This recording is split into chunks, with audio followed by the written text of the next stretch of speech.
اب زنا جو ہے اس کے لیے حضور نے جو کچھ فرمایا وہ سن لیجئے. عن ابن عباس قال ما رأيت شيئا اشبه باللمم مما قال ابو ہریرہ عن النبی صلی اللہ علیہ وسلم. حضور کی حدیث ہے ان اللہ كتب على ابن آدم حظه من الزنا ادرک ذلک لا محال. اللہ تعالیٰ نے ہر انسان کا زنا میں ایک حصہ لکھ دیا ہے جو اس کو پہنچ کر رہے گا. فزنا العین النظر، آنکھوں کا زنا ہے نامحرم عورت کو دیکھنا، یہ بھی زنا ہے. اگر زنا کو روکنا ہے تو یہاں پر بھی قدغن لگے گی. ایک جگہ آیا ہے حدیث میں النظر سہم، یہ تیر ہے. یہ نظر جو ہے نگاہوں کے تیر، یہ تو آپ شاعری کے اندر بھی اور گانوں کے اندر بھی نگاہوں کے تیر سنتے ہیں کہ نہیں سنتے؟ النظر سہم، یہ تیر ہے. وزن اللسان النطق یا منطق، زبان کا زنا ہے کسی عورت سے گفتگو کر کے چٹخارے لینا. عورت کی آواز میں بھی ایک لوچ ہے، حسن ہے. اللہ تعالیٰ نے اسے سراپا ایسا بنایا ہے کہ مرد کے لیے اس کی ہر شے کے اندر اٹریکشن ہے، اس کی آواز میں اٹریکشن ہے. والنفس تمنا و تشتہی، اور باقی رہ گیا نفس، وہ تمنا کرتا ہے کہ اب میں اس سے آگے بھی بڑھوں اور زنا بھی کر لوں. والفرج یصدق ذلک کلہ او یکذب، لیکن یہ ہو بھی سکتا ہے نہیں بھی ہوتا، لیکن یہ زنا تو کر چکا نا. کان کا زنا اس نے کر لیا، آنکھ کا زنا اس نے کر لیا، زبان کا زنا اس نے کر لیا. ایک تو زنا کی تعریف میں لایا.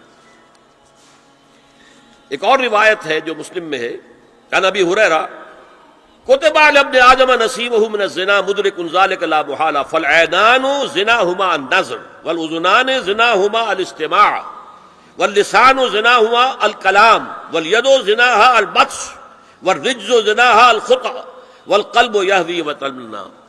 یہ زبان کا بھی زنا ہو رہا ہے، کان کا بھی زنا ہو رہا ہے، ہاتھ کا بھی ہو رہا ہے. کہیں لمس کیا ہے عورت کے جسم کو، ہاتھ ملایا ہے اس سے، اور چل کر کہیں جا رہا ہے دیکھنے کے لیے، یہ پاؤں کا زنا ہو رہا ہے.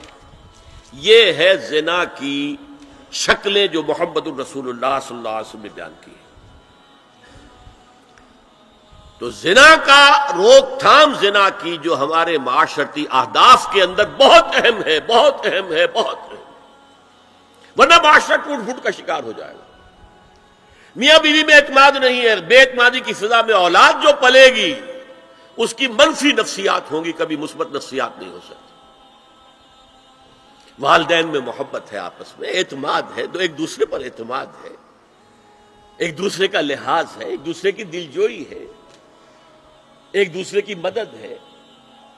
یہ ساری چیزیں جو ہے وہ ایک فضا پیدا کرتی ہیں گھر کے اندر. وہ ایک نارمل، ایک صحت مند فضا جس میں کہ نئی نسل پروان چڑھے گی تو وہ ایک پازیٹیو اور مثبت نفسیات لے کر پیدا ہو.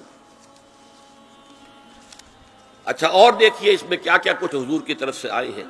حضرت جابر ابن عبداللہ فرماتے ہیں من کان یؤمن باللہ والیوم الآخر فلا یخلون بامرأۃ لیس معها ذو محرم